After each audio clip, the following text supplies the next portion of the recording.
Bueno muchachos, hola otra vez, disculpen con esta filmación que vamos a tener probablemente por un rato de fondo unos vecinos, una cuadra y pico, que con esto de la cuarentena se ha fabricado una pista de motos y creo que anda de motocross, que la usan de motocross 2 o 3, 2x3, así que si sienten algún ruido molesto de motos, esperemos que sea más bajo que mi voz. Bien, aplicaciones ley de Gauss, determinación de campos eléctricos. Vamos a usar ley de Gauss para determinar campos eléctricos. Esto es más bien un teórico, para que vean cómo a través de la ley de Gauss, la importancia de la ley de Gauss, cómo a través de la ley de Gauss podemos determinar campos eléctricos. Y después de aquí tenemos que sacar dos cosas: el procedimiento que se realizó para determinar ese campo eléctrico, que nos puede servir para otros, y la ecuación final a la que vamos a llegar de campo eléctrico a través de la ley de Gauss.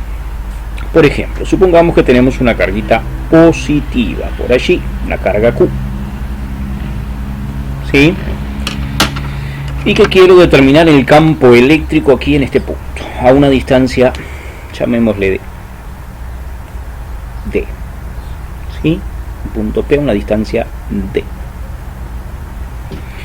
Bien, ¿cómo hallamos el campo? ¿Cómo podemos determinar el campo eléctrico por ley de Gauss a través el campo eléctrico en ese punto usando a través de la ley de Gauss? Bien, para la ley de Gauss establece que el flujo eléctrico total a través de una superficie cerrada es igual a la carga neta encerrada sobre epsilon 0. Quiere decir que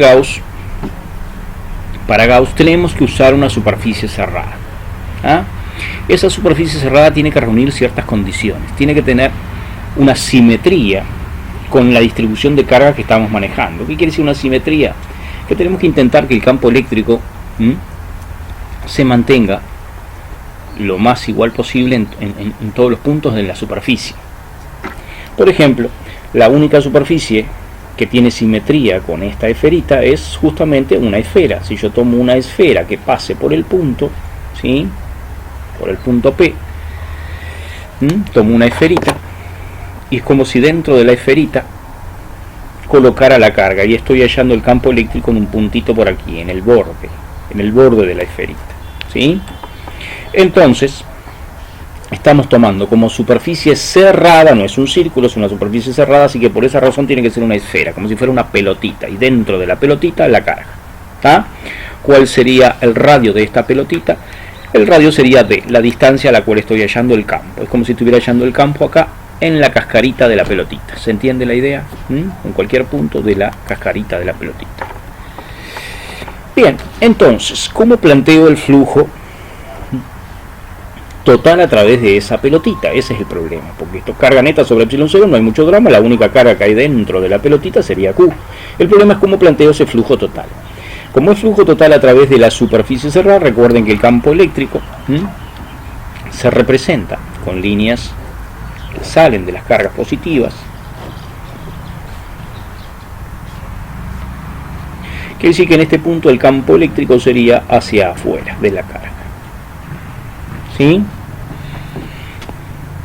Y vean que siempre y cuando yo me maneje a la misma distancia, en cualquier punto aquí el campo eléctrico va a ser siempre el mismo si estoy a la misma distancia de la carga.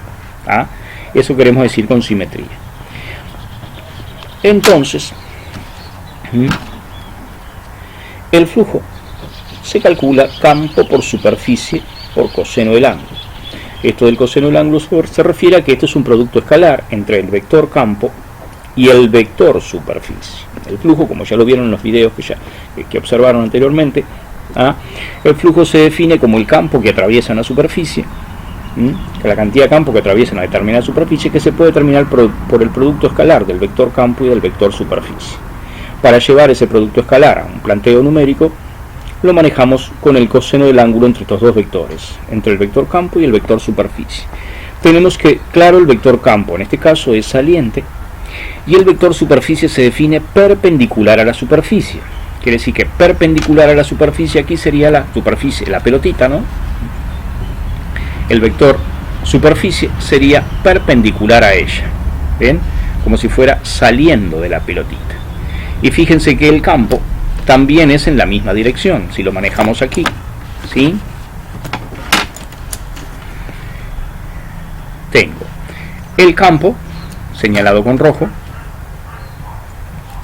y el vector superficie que es perpendicular a la superficie. Por lo tanto, el ángulo entre el campo y el vector superficie es de 0 grados.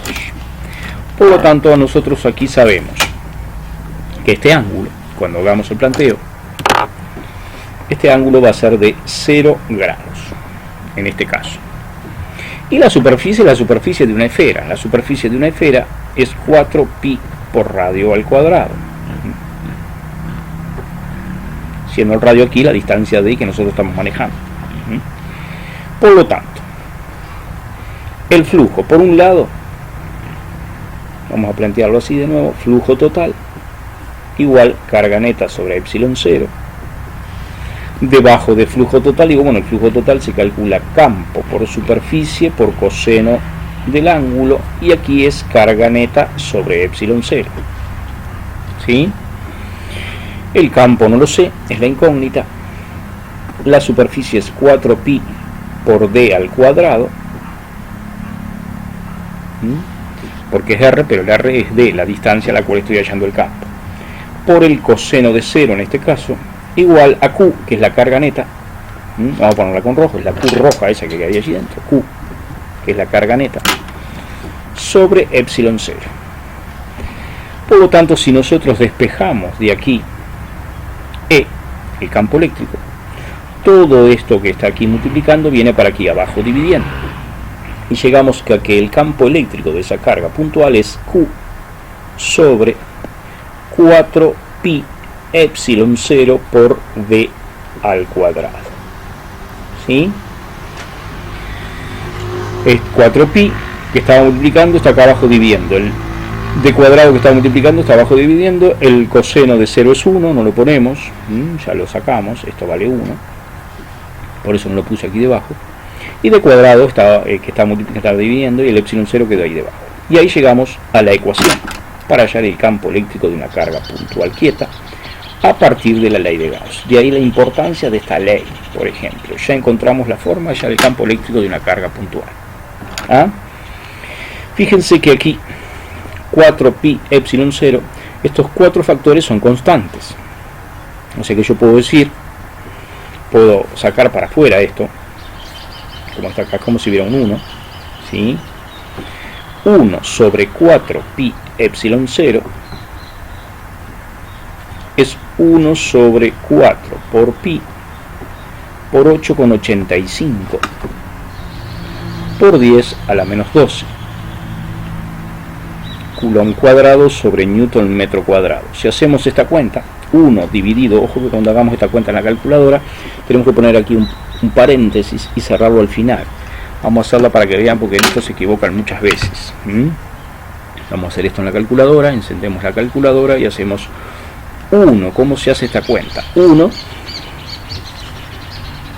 dividido, ojo, paréntesis, porque yo acá tengo que avisarle a la calculadora que voy a dividir entre lo que dé toda esta cuenta, así que por lo tanto tengo que abrir un paréntesis. Y ahora le pongo todo esto. 4 pi, que lo tengo aquí al pi, puedo hacer shift, aquí ya me queda el 4 pi, lo ven ahí en pantalla, el 4 pi, ¿sí? Por 8.85 exponente a la menos 12, y cierro paréntesis y aprieto el igual. Y obtengo este resultado, ¿sí? Que tiene una coma por aquí detrás, y tiene, perdón, un puntito aquí detrás, y tiene 1, 2, 3 comas. Evidentemente estos no son comas sino separadores de 1000, porque vean que van cada 3 lugares. Quiere decir que este es un número muy grande, por lo tanto apretamos la tecla ENG y nos queda 8,99 por 10 a la 9.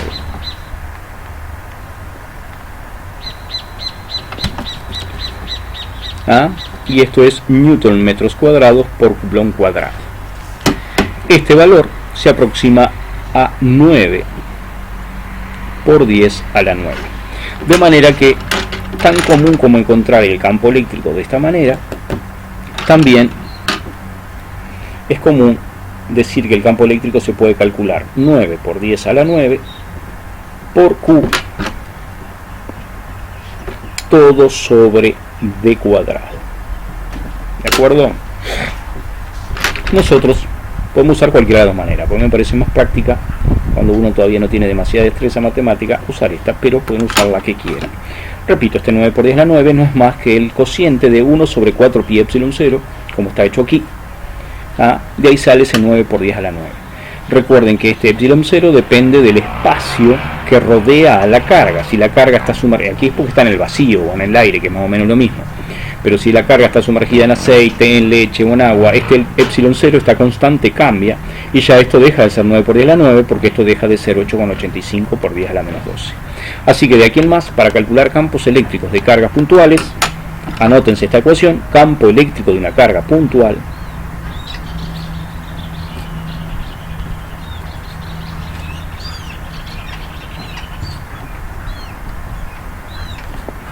en reposo, quietecita. Si se entra a mover, ya aparecen otras cosas muy importantes. Electromagnetismo. Cuando una carga está quieta, genera un campo eléctrico. Si se entra a mover, ya la cosa se va a complicar, como pues vamos a ver. ¿Se va a complicar? No, aparecen cosas diferentes. Gracias, muchachos. En un rato les subo otra aplicación más. Se los hago en videos cortos para que no resulte tan pesado ni tan caro todo esto.